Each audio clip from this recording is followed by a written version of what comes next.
Bienvenue à notre exploration des sources. Aujourd'hui, on va s'intéresser à une question assez fondamentale dans le foot. Comment on évalue au mieux la performance physique des joueurs? Est-ce que l'étiquette habituelle, vous savez, défenseur, milieu, attaquant, est-ce que ça suffit vraiment? On va décortiquer une étude assez fascinante qui justement propose autre chose.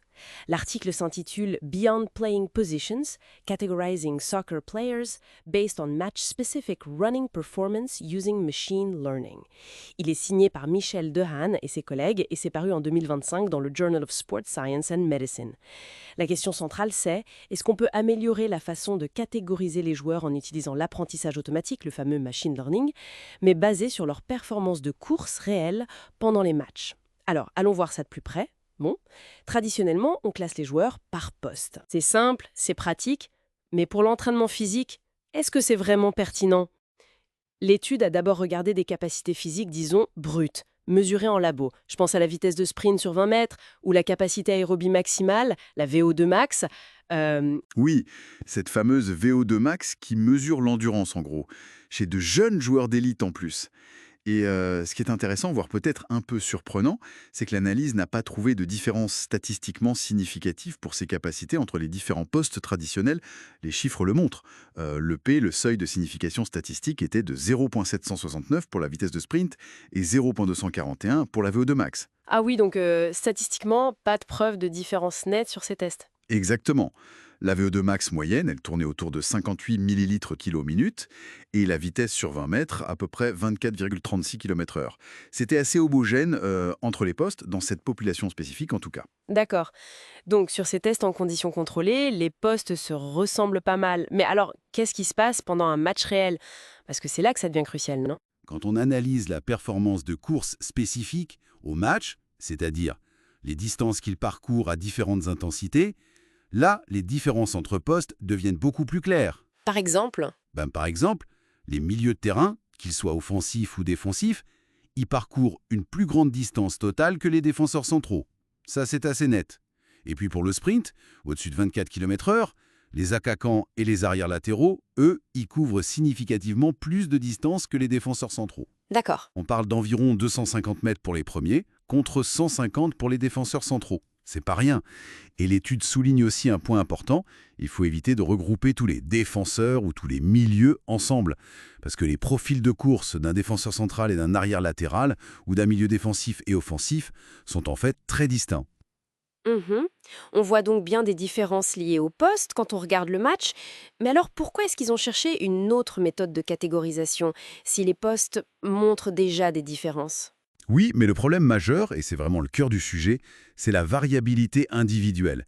Elle est considérable, et ce, au sein même de chaque poste. C'est-à-dire? Ben, tous les attaquants ne courent pas de la même manière, idem pour les défenseurs. Si on regroupe uniquement par poste, on masque ces différences individuelles qui sont pourtant importantes. L'étude donne un chiffre. Le coefficient de variation moyen au sein des groupes par poste était notable. Par exemple, 33,5% pour la distance de sprint. D'accord, 33,5%, ça veut dire qu'il y a une sacrée dispersion des performances de sprint chez des joueurs qui ont pourtant le même poste sur le papier. Exactement, c'est une dispersion importante.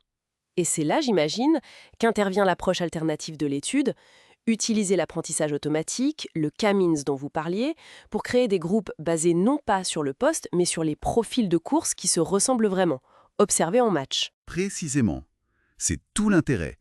L'algorithme K-means, qui est une méthode de clustering statistique, a permis d'identifier 5 clusters distincts.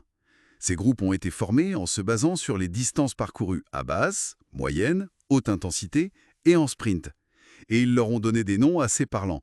LIE pour Low Intensity Endurance, endurance à basse intensité, HIE pour High Intensity Endurance, SPR pour Sprint, LOWO pour ceux qui ont une faible activité globale et BLC pour un profil balanced, équilibré quoi. 5 profils types basés sur la course réelle. Et l'avantage de cette méthode? L'avantage est double. D'abord, les groupes obtenus sont plus homogènes. Il y a moins de variance, moins de dispersion à l'intérieur de chaque cluster pour la distance totale, à basse et haute intensité. Les stats le confirment avec des P inférieurs à 0,05. Donc, plus de cohérence dans chaque groupe. Voilà. Et deuxièmement, les différences entre les groupes sont plus marquées, plus nettes que lorsqu'on compare les postes traditionnels. Les tailles d'effet sont plus grandes pour presque toutes les intensités de course. Et, fait intéressant, cette méthode par clustering a même révélé une différence significative de vitesse de sprint mesurée en labo entre le cluster SPR, les sprinters, et le cluster HIE, haute intensité endurance, avec un P de 0,012. Ah oui, une différence que l'analyse par poste n'avait pas réussi à montrer, hein. Exactement, ce qui suggère que ce clustering capture quelque chose de plus fin au niveau des profils physiques. Alors concrètement, pour un préparateur physique, pour un staff technique, qu'est-ce que ça implique tout ça? Ça suggère que pour évaluer la charge physique que les joueurs subissent réellement, et surtout pour optimiser leur entraînement, se baser sur ces clusters de performance de course pourrait être plus pertinent que de se fier uniquement à leur poste traditionnel, qui est une étiquette un peu trop large finalement. Hmm. Ça permettrait un entraînement plus ciblé, plus individualisé. Oui, potentiellement, on pourrait mieux adapter les séances aux efforts spécifiques que chaque joueur ou chaque profil de joueur fournit réellement en match. Donc pour résumer, ce que montre cette analyse, c'est que oui, le poste influence la façon de courir en match, ça on l'a vu, mais la variation individuelle est tellement importante que regrouper uniquement par poste, c'est sous-optimal pour la préparation physique. Le clustering basé sur les données réelles, lui, offre une vision plus fine, plus précise. Tout à fait. C'est une vision plus nuancée et ça ouvre une réflexion intéressante, je trouve. Si les profils de performance peuvent transcender les postes définis traditionnellement, dans quelle mesure est-ce que cette notion de poste fixe est encore pertinente? Surtout dans la formation des jeunes, par exemple. Bonne question. Et comment est-ce que cette approche par profil pourrait influencer les stratégies de recrutement ou même les schémas tactiques à l'avenir?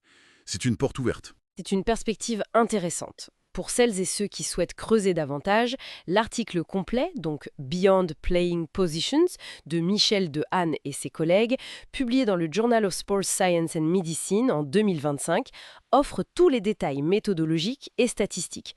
Vous y trouverez toutes les précisions. Voilà pour cette analyse. N'oubliez pas de vous abonner et d'activer les notifications pour ne pas manquer nos prochaines explorations de sources. Merci de nous avoir rejoints aujourd'hui.